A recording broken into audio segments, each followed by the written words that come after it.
अस्सलामुअलैकुम। मेरा नाम है मोहम्मद शादाब और आज की इस वीडियो में जो अमल बताऊंगा वो है जादूगर उतार का अमल, जादू को ख़त्म करने का अमल। अगर किसी शख्स के ऊपर जादू मुसल्लत हुआ है या उसको किसी ने सिपली के ज़रिए से कोई जिन्नात उसके ऊपर मुसल्लत कर दिया है या उसके ऊपर कहीं से कोई उतार हुआ उसने उलख दिया है, वो चीज़ उसके ऊपर आ चुकी है या कोई और जिन्नात उसको परेशान करता है या ऐसा होता है कि उसको ऐसा लगता है कि उसके शरीर पे बहुत ज़्यादा ज़ोर हो रहा है, हालांकि वो पूरी तरह से ज़ाहिरी तौर पर उसके ऊपर हाजिर नहीं होता।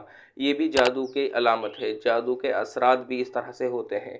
बाज़ मर्तबा ऐसा होता है कि अगर किसी शख्स ने उसके ऊपर जादू किया है तो बाज़ मर्तबा वो जिन्नात या वो जादू पूरी तरह से उसके ऊपर नहीं खुलता। उसको ख्वाब में बहुत उल्टी सीधी चीज़ दिखाई देती है, जैसे कब्रिस्तान या वीराना, इस तरह के ख्वाब दिखाई देते हैं या उनको और कोई डरावनी चीज़ दिखाई देती है।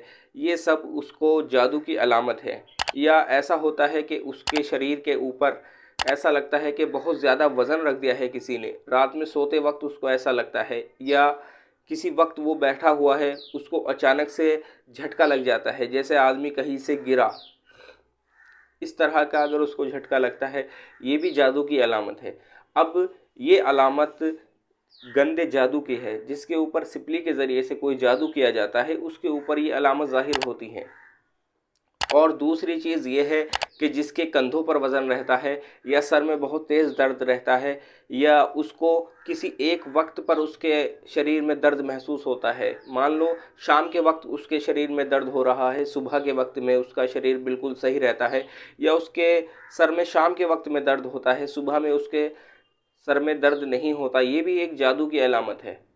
अब आपने करना क्या है? अगर आपके ऊपर ये अलामत है तो आपके ऊपर जादू का मसला है और आप इसको किस तरह से ख़त्म करेंगे, इस उतार का मैं इस वीडियो में मुकम्मल तरीका बताऊंगा। इस अमल का आप इस्तेमाल करें, इंशाअल्लाह आपको मुकम्मल तौर पर कामयाबी मिलेगी। अमल का तरीका देखें। आपने करना क्या है? ये जो आप नक्श देख रहे हैं, ये आतिशी चाल से भरा हुआ है। इसके लिए आपको ये नक्श और जो इसके ऊपर लिखा हुआ है 250 ग्राम काला माश, यानी कि 250 ग्राम आपने काला माश लेना है, जिसे आम भाषा में उड़द कहा जाता है। आपने 200 ग्राम काला माश लेना है, यानी कि आपने 250 ग्राम उड़द लेने हैं। और एक ये फलीता बनाकर तैयार करना है, एक ही तावीज़ बनाकर तैयार करना है। आप इसे आतिशी चाल से तैयार करेंगे। आप इसका 16 खानों का बॉक्स बनाएंगे, ऊपर आप लिखेंगे 786। उसके बाद आप इसे आतिशी चाल से भरना शुरू करेंगे। फ़िरौन, कारून, नमरूद, शद्दाद। फ़िरौन, कारून, नमरूद, शद्दाद। फ़िरौन, कारून, नमरूद, शद्दाद। फ़िरौन, कारून, नमरूद, शद्दाद। इस तरह से ये आतिशी चाल से भरा हुआ है। आप इसको इसी तरह से भरेंगे। और जिसका आप इलाज कर रहे हैं या अगर आप ख़ुद अपना इलाज कर रहे हैं तो यहाँ जहाँ फ़लाँ बिन फ़लाँ लिखा हुआ है, यहाँ अपना नाम और अपनी माँ का नाम लिखेंगे और इसके नीचे लिख देंगे आप दफ़ाशुद, दफ़ाशुद, दफ़ाशुद। ये एक तावीज़ तैयार हुआ। अब आपने करना क्या है? जिस मरीज़ का आप उतार कर रहे हैं या अगर आप अपना इलाज अपने आप कर रहे हैं तो आपने करना ये है कि मान लो अगर हमारे सामने कोई मरीज़ बैठा हुआ है तो ये तावीज़ उसके हाथ में देना है।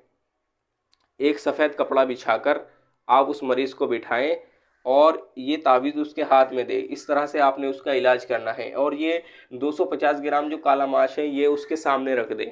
अब जब आपने काला माश उसके सामने रख दिया, आयतल कुर्सी 41 मरतबा पढ़कर इस काले माश पर दम कर दें और ये नक्श उसके हाथ में रहेगा। अब आपने जब काला माश पढ़कर दम कर दिया, एक हांडी लें।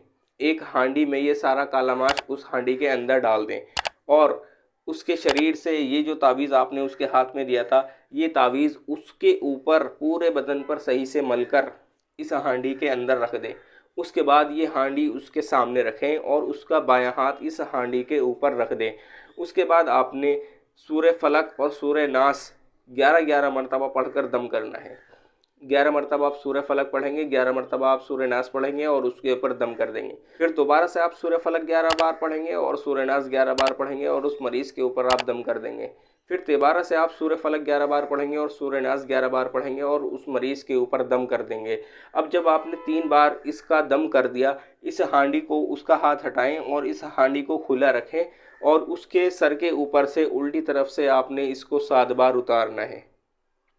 अब जब आप इसको 7 बार उतार लेंगे, उसके बाद आपने करना ये है कि इस हांडी के ऊपर ढक्कन ढक कर और उसके चारों तरफ आटा लगाकर इस हांडी को कम से कम 2 घंटे आंच पर रखना है, यानी कि आग के ऊपर रखना है।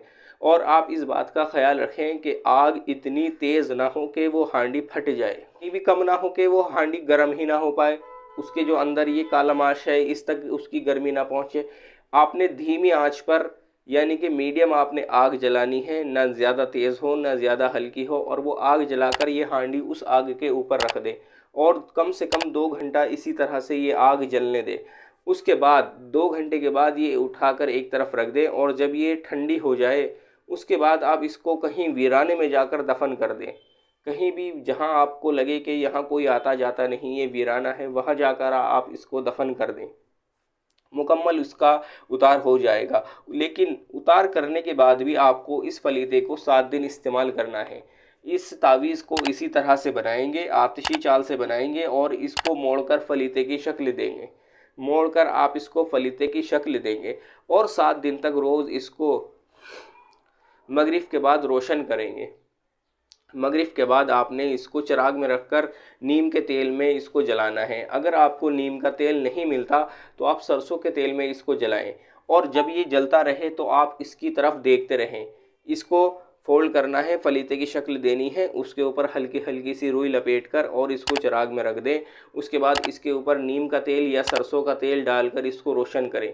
ये काम आपने मगरिब के बाद करना है और जब ये रोशन होगा तो आप इसकी लो में देखते रहें। अगर आपको इसकी लो में कोई चीज़ नज़र आएगी तो वो इसी में रहेगी, इंशाल्लाह आपके ऊपर मुसल्लत नहीं होगी। इसी तरह से आपने ये 7 दिन इस्तेमाल करना है, आपको जादू से मुकम्मल तौर पर शिफा मिल जाएगी। ये बहुत ज़बरदस्त अमल है, आप इसका इस्तेमाल करें, इंशाल्लाह आपको पूरा फ़ायदा होगा। आज की वीडियो में इतना ही। और किसी अमल के बारे में और किसी भी मसले के बारे में अगर आप मुझसे मालूम करना चाहते हैं तो मेरे व्हाट्सअप नंबर पर मुझसे रब्ता करें या मुझे कमेंट करें। अस्सलामु अलैकुम।